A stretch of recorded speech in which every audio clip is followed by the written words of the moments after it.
Our reliance upon technology and computers is dangerous, to say the least. 10 years ago, cell phones were reserved for the rich and business savvy. Today, people can barely drive short distances or walk down the street with one glued to their cheek. People no longer feel safe traveling without them. They no longer feel safe when they're alone, without a direct line of connection to somebody else and to the world. So how can we possibly survive the paranoia and panic that would inevitably strike us if we lose power for our machines or if we lose our control over them?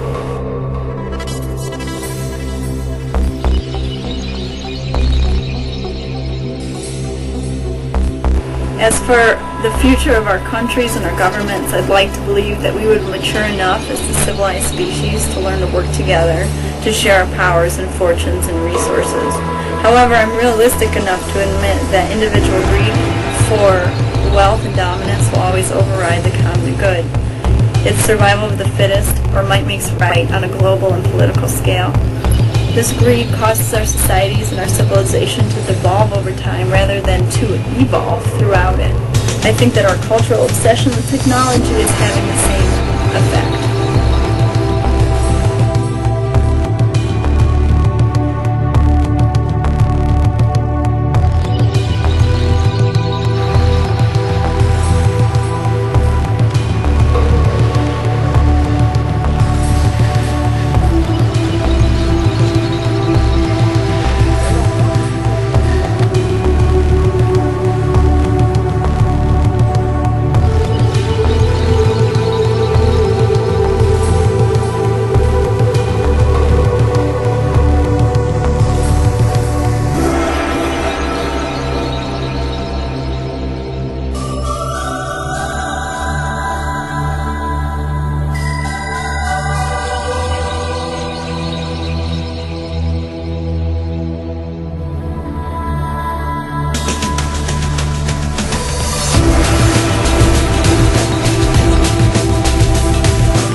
The planet continues in the same path that we're going now, that we kind of continue as business as usual, that within the next century, by the end of this century, the planet could be anywhere from 1 to 6 degrees warmer.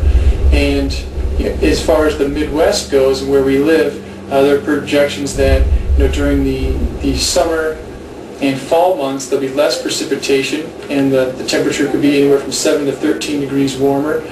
And in the winter and spring times will have much more precipitation and also be warmer, causing less snowfall, meaning there'll be less skiing to do, less snowmobiling, things like that to do, and that the climate that we have here in the Midwest will be more like East Texas. And so this causes a huge number of potential issues in the future. People out in mountainous regions where they require snow melt and runoff for their water sources.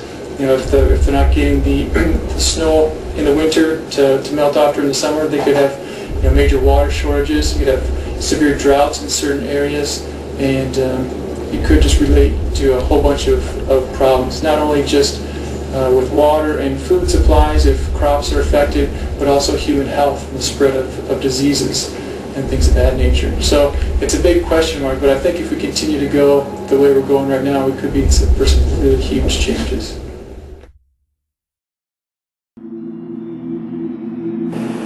The great truth is that eventually, whether it's 200 or 2,000 years into our future, we'll exhaust and extinguish all that this planet has offered of itself, including ourselves.